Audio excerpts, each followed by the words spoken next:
Très bonne nouvelle, chers parents, amis et frères, depuis vos différentes positions.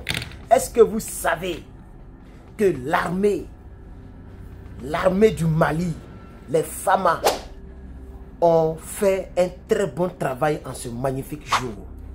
Oui, chers parents, amis et frères, dans le combat. Le numéro 2 de la Katiba Serma, c'est un groupe terreau. Leur numéro 2 a été aujourd'hui. Oui. Le 28, aujourd'hui décembre, samedi décembre 28. C'est-à-dire aujourd'hui là, c'est la dernière semaine de l'année 2024. La dernière semaine. Dès qu'on dit dimanche, lundi, mardi, mercredi, on est en 2025. Donc c'est leur cadeau de Noël, leur cadeau de fin d'année. Oui, chers parents, frères, amis, dans le combat, l'armée du Mali vient de neutraliser le numéro 2 de cette entité terreau. Chers parents, c'est une très bonne nouvelle du côté du Mali. Il faut mettre en commentaire l'AES avance. Mets en commentaire l'AES avance. Je suis votre frère, toujours Herman le Patriote. Alors, chers camarades, amis et frères, les forces armées nationales maliennes, les FAMA, ont fait une annonce magnifique. C'est aujourd'hui que c'est passé, samedi le 28.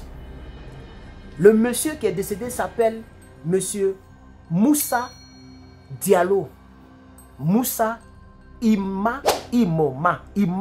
Moussa Ima Diallo. Oui, c'est le numéro 2, l'un de haut gradé. Bon, pas gradé parce que voilà, c'est trop.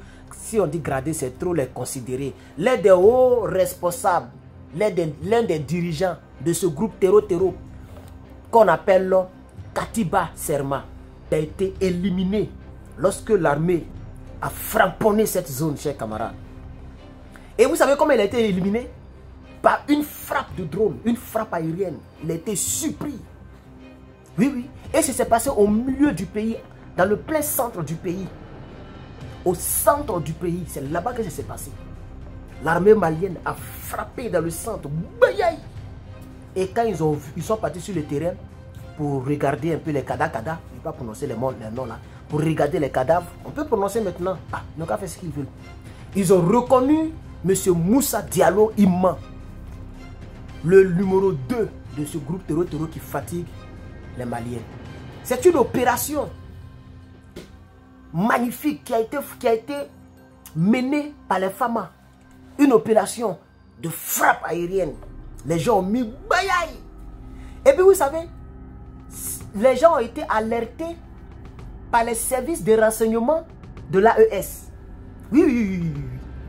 Les gens ont été alertés. Au fait, ce n'est même...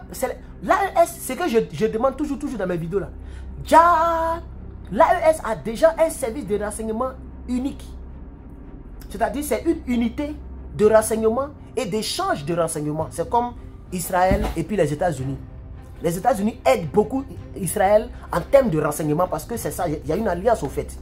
Une alliance qui date de longtemps. C'est pas aujourd'hui, elle est amitié là. Il y a longtemps. Les États-Unis d'Amérique et Israël s'échangent des données, s'échangent des choses. Donc, c'est pourquoi vous avez vu, lorsque Israël commençait à frapper l'Iran, les États-Unis ont envoyé leur porte-avions à côté comme ça, en cas de cas. Tu vois, non? Et c'est depuis la mer que les gens aident à stopper les missiles. Vous voyez, non? Voilà. Donc, l'alliance des États du Sahel, cette confédération ouest-africaine qui est composée du Mali, du Burkina et du Niger, ont leur centre de renseignement, leur unité de renseignement. Donc, c'est en collaboration, c'est-à-dire le service de renseignement de l'AES a appelé l'armée malienne pour dire que votre gars là, il est dans tel coin. Avec un noyau de terreau. Ils sont en train de chercher à opérer là, à frapper. Les Maliens n'ont pas réfléchi, les femmes n'ont pas réfléchi. Ils ont décollé les drones, mon cher. Ils ont mis bayaï. Ils ont mis un coup dur sur cette organisation qui est active dans cette région. Beaucoup sont restés dedans, y compris le numéro 2. Alors, les forces armées maliennes, les FAMA, ont fait un communiqué, ont fait une annonce à la télévision nationale et ils ont informé l'opinion nationale On dit plus, moi, je dis plus international parce que international, c'est eux qui nous fatiguent. L'opinion nationale et l'opinion africaine, que le numéro 2 de ce groupe qu'on appelle, je lis encore le nom. Le nom, c'est le Katiba, la Katiba Serma. Le numéro 2 là, il a été bayaï aujourd'hui. Il s'appelle Moussa Imna. Voilà. C'est aujourd'hui, c'est vrai que c'est aujourd'hui que l'annonce a été dite, mais en réalité, c'est le jeudi. Le jeudi dernier là. Hier était vendredi, non? Vendredi le 27. Jeudi le 26 décembre. C'est ce jeudi là que ça s'est passé. Ça s'est passé jeudi le 26 décembre. Vous comprenez, chers camarades. Et ils ont donné l'information aujourd'hui samedi parce qu'il fallait une confirmation. Il fallait peut-être faire, j'ai dit peut-être, hein, voilà, le tour d'ADN, reconnaître le visage, aller voir un peu si c'est vraiment lui. Vous voyez, non? Voilà. Et c'est confirmé que M. Diallo, Imna, Moussa est... Parce que s'il n'est pas parti, vous allez voir que dans les jours qui viennent, peut-être que les services de renseignement vont découvrir qu'il est encore vivant.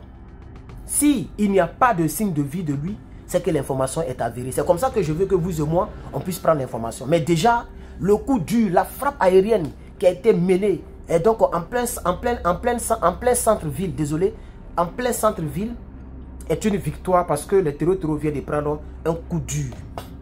Vous voyez?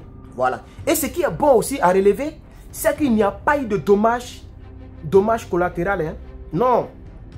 Il n'y a pas eu de dommage collatéral. C'est-à-dire, il n'y a pas eu de perte en vie civile. Il n'y a pas eu de perte du côté de l'armée, des FAMA. Non. C'est eux seulement qui ont perdu. Il y a eu des gens qui sont décédés, y compris ce dernier-là. Ça, c'est très important. Alors, donc, on va aller dans les détails. Vous savez qu'avec Herman le Patriote, il faut toujours aller dans les détails. Donc, on va aller dans les détails, c'est-à-dire l'information officielle, la déclaration officielle. On va essayer de faire la petite lecture. Mais avant, j'aimerais encourager mes compatriotes, mes amis, mes frères et sœurs que vous êtes, que le Lecce tire à sa fin. Nous sommes donc vers la fin de notre cagnotte. Normalement, c'est le 25 janvier que le Lecce, la date là-bas, c'est le 25 que ça doit se fermer. Ok, le 25 janvier. Mais moi, je vais fermer ça le 1er janvier. 1er, 2, je ne vais plus faire vidéo dans ce salon. Je vais faire l'autre côté. Donc, je vais fermer ça. Non, non. Peut-être que la première semaine, ou le premier samedi de la première semaine, de la première semaine, parce qu'il faut que j'ai le temps d'aller dans les magasins pour acheter les trucs qu'il faut acheter, commander aussi en ligne, tout ça. Ça me prend le temps. Mais je vais commencer à faire tout. Donc, je risque de fermer le Lecce avant la date prévue. Parce que je veux tout faire. Si vous voulez, je peux faire ça à mon anniversaire. Je vais bien réfléchir à ça. Je peux attendre mon anniversaire et puis vous présenter le nouveau endroit, là où je vais faire mes vidéos, vous présenter tout ce que j'ai fait. Je pense qu'on peut faire comme ça. Donc, on a encore le temps. Chers camarades, il ne reste plus assez. Pour toutes les personnes qui veulent me soutenir, c'est dans la description. Le lien est là-bas. Facebook, c'est en haut. Cliquez voir plus. Vous allez voir le lien. YouTube, c'est en bas. Regardez, vous allez voir le lien. Et si vous faites une fois que ça rejette, c'est normal. La première fois, généralement, ça rejette. Mais essayez d'insister, ça va passer. C'est votre banque qui rejette pour la première fois. Soit on vous envoie un code de confirmation, un mail de confirmation pour confirmer votre carte de crédit. Merci beaucoup. Alors, l'information officielle dit quoi?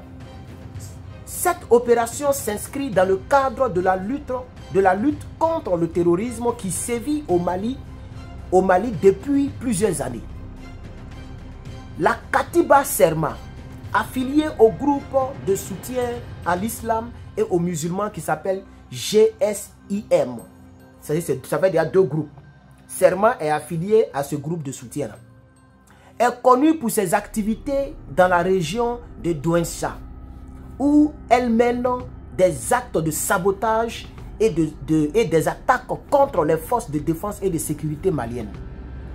Alors, l'état-major général des armées du Mali va parler dans un communiqué. Je vais vous lire la première phrase, ou bien une phrase au milieu. La réussite de cette opération est le fruit de la collaboration très étroite entre les services de renseignement des États du Sahel et l'armée malienne. Point final. Ça, c'est ce que l'état-major a dit, c'est ce que je vous ai dit au départ. Vous voyez? Donc, en réalité, c'est les services de renseignement de l'AES qui ont donné les informations à l'armée malienne et elle est allée frapper donc la position ennemie. Donc, a souligné l'état-major général des armées du Mali dans un communiqué. Cette coopération régionale est essentielle pour faire face à la menace terroriste qui s'étend au-delà de nos frontières nationales. Merci donc d'avoir suivi cette information. Vous avez été avec Herman le Patriote. N'oubliez pas donc de vous abonner en cliquant sur le joli monsieur qui va sortir ici. Il est en cravate, tout, il est joli comme ça. C'est Herman le Patriote. Et aussi, n'oubliez surtout pas de visiter mon site lepatriote.bicarter.com pour commander vos polos de trucs comme ce que j'ai mis en bas ici. Voilà, vous voyez. Je l'ai porté, il est toujours là. C'est parce qu'il fait froid que j'ai blindé. Sinon, il est là. Donc, commandez votre maman Africa, etc. Il y a des gens qui m'écrivent depuis le Burkina. Nous ne livrons pas au Burkina. Voilà. Donc, merci beaucoup. Je ne vais pas durer dans cette vidéo. Que Dieu vous bénisse. Bye, bye. On est ensemble.